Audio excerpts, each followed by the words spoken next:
Assalamualaikum warahmatullahi wabarakatuh. Perkenalkan, nama saya Wiji Astuti dari kelas S1 TI 6A Malam.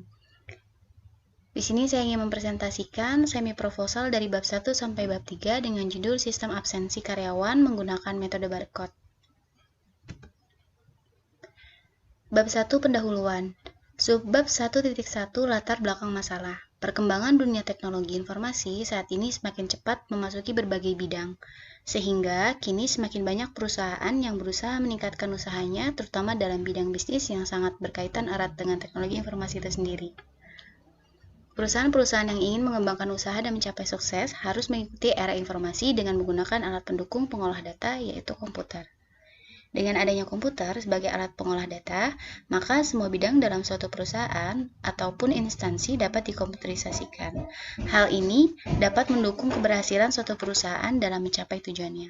Berdasarkan sistem absensi manual yang sudah ada pada PT Kemenangan Jaya, yang masih kurang efektif dan efisien, oleh sebab itu, penulis mencoba mengambil tema dalam penulisan skripsi dengan judul Pengembangan Aplikasi Sistem Absensi Karyawan dengan Metode Barcode.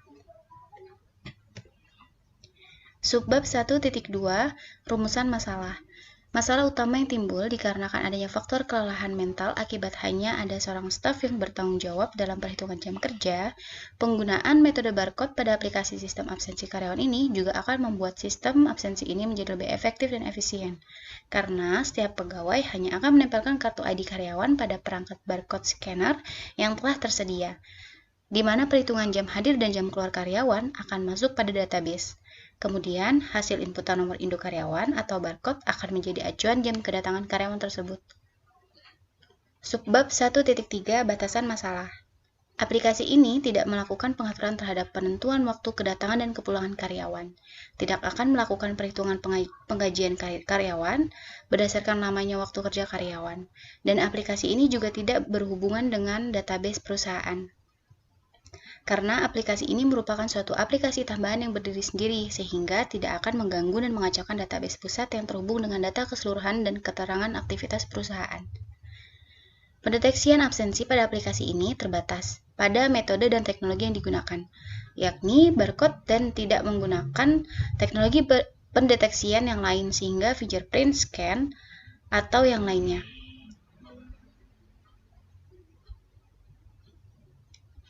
Subbab 1.4 Tujuan pembuatan.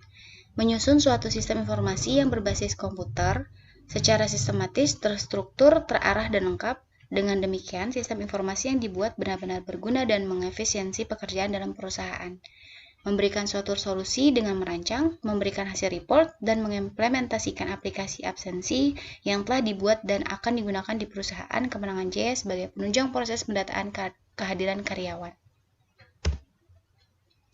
Subbab 1.5 Manfaat penulisan. Ada beberapa manfaat penulisan skripsi dalam pembuatan dan pengaplikasian sistem absensi dengan barcode ini. Di antaranya, membantu perusahaan Kemenangan Jaya untuk mengubah sistem absensi yang telah berjalan secara manual menjadi suatu sistem absensi yang terkomputerisasi. Yang kedua, membantu perusahaan Kemenangan Jaya dalam meningkatkan kinerja dan etos kerja serta kedisiplinan kerja kepada para karyawannya. Yang ketiga, membantu pendataan dan daftar hadir karyawan perusahaan dengan memberikan suatu solusi optimal yang telah terkomputerisasi dan berbasis data dengan penggunaan metode barcode. Subbab 1.6 Metode penelitian. Yang pertama, metode interview, dan yang kedua, metode pengembangan sistem. Selanjutnya, subbab 1.7 Sistematika penulisan. Penyusunan penulisan skripsi ini dilaksanakan dengan beberapa metode dan format susunan yang terbagi ke dalam beberapa bab, di antaranya bab 1 pendahuluan, bab 2 landasan teori, dan bab 3 metodologi penelitian. Bab 2 landasan teori. Subbab 2.1 Konsep dasar sistem. Yang pertama, model pembelajaran berbasis web. Pembelajaran berbasis web berakar pada potensi yang bersumber dari teknologi. Sebagian besar pembelajaran berbasis web dapat menghemat biaya dan terasa nyaman. Yang kedua, pengertian sistem. Pada dasarnya, sistem sebagai kegiatan yang berhubungan dengan perusahaan seperti pengendalian inventaris yang bertujuan untuk mencapai tujuan dan mencari solusi dari permasalahan yang dihadapi perusahaan. Yang ketiga, ada website. Website terdiri dari beberapa aspek di antara internet, web browser, dan web server. Yang keempat, penjelasan basis data. Basis merupakan markas atau gudang, sedangkan data adalah catatan atas kumpulan fakta dan informasi yang mewakili objek, peristiwa, ataupun simbol. Yang kelima, model pengembangan. RAD, sebuah model pengembangan sistem dengan pendekatan prototyping yang dirancang untuk menghasilkan sistem yang berkualitas tinggi dengan waktu relatif cepat serta biaya yang cukup rendah. Subbab 2.2 teori pendukung. Di antaranya, Entity Relationship Diagram atau ERD, yang kedua LRS, Logical Record Structure, yang ketiga UML, Unified Modeling Language. Bab 3 Metodologi Penelitian. Subbab 3.1 Tinjauan Perusahaan. PT Kemenangan Jaya pada tanggal 2 Agustus 2003 yang didirikan oleh Bapak Cece Sopian Hadi yang merupakan pendiri dan pemilik modal pertama. Di awal usahanya, PT Kemenangan Jaya menyewa tempat atau ruangan untuk dijadikan toko. Akan tetapi, 1 tahun kemudian pada tanggal 10 September 2004, PT Kemenangan Jaya pindah ke Blok D 5 dan 6 dengan luas ruangan 4x7 meter persegi. Usaha yang dijalankan Bapak Cece ini mengalami kemajuan yang begitu pesat. Yang awalnya hanya mempunyai 1 orang karyawan saja, sekarang sudah mempunyai beberapa karyawan. PT Kemenangan Jaya jenis usahanya adalah pelayanan penjualan wallpaper, sementara sasaran usaha PT Kemenangan Jaya meliputi toko wallpaper, toko gordin, aksesoris, interior, dan lain-lain. Hingga saat ini, PT Kemenangan Jaya juga memiliki pelanggan yang cukup banyak karena puas dan dengan pelayanan yang diberikan oleh PT Kemenangan Jaya ini. Struktur organisasi dan fungsi perusahaan. Branch Manager bertugas mengecek data penjualan, membantu approve pengajuan, melakukan briefing harian dengan sales untuk review hasil kunjungan sebelumnya. Sales atau marketing tugasnya mengunjungi toko, membuat form pengajuan, menawarkan program atau promo yang sedang berjalan. Admin sales bertugas membuat sales order, membuat sales retur, menghubungi ekspedisi dan membalas chat customer, mengangkat telepon customer, juga melayani komplain. Branch Finance.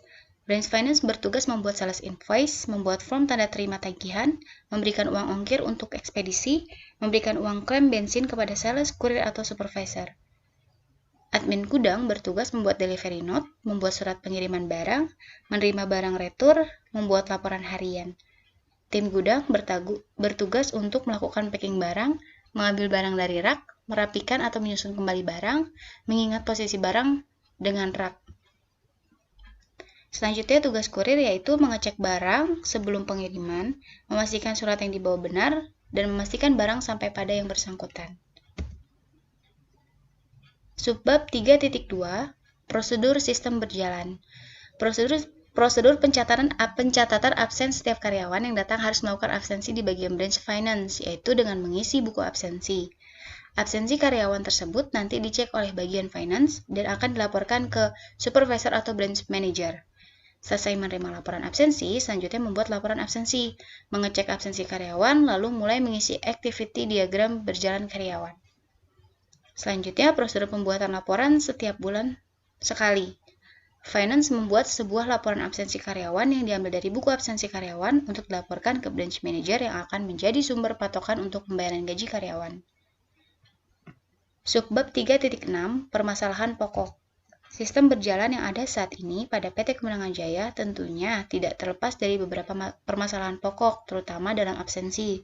Dalam hal absensi terjadi beberapa kesalahan, seperti misalnya karyawan tidak melakukan absen, sehingga tidak terekap datanya oleh finance. Jika data absennya tidak terekap, maka akan berpengaruh terhadap pembayaran gajinya.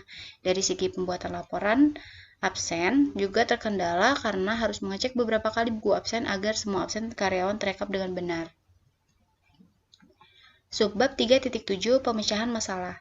Beberapa permasalahan yang terjadi pada PT Kemenangan Jaya telah dijelaskan di atas, maka dibuatkan sebuah pemecahan masalah guna memberikan solusi yang terbaik, yaitu dengan membuat sistem absensi karyawan dengan menggunakan metode barcode. Sekian presentasi dari saya. Kurang lebihnya mohon maaf. Wassalamualaikum warahmatullahi wabarakatuh.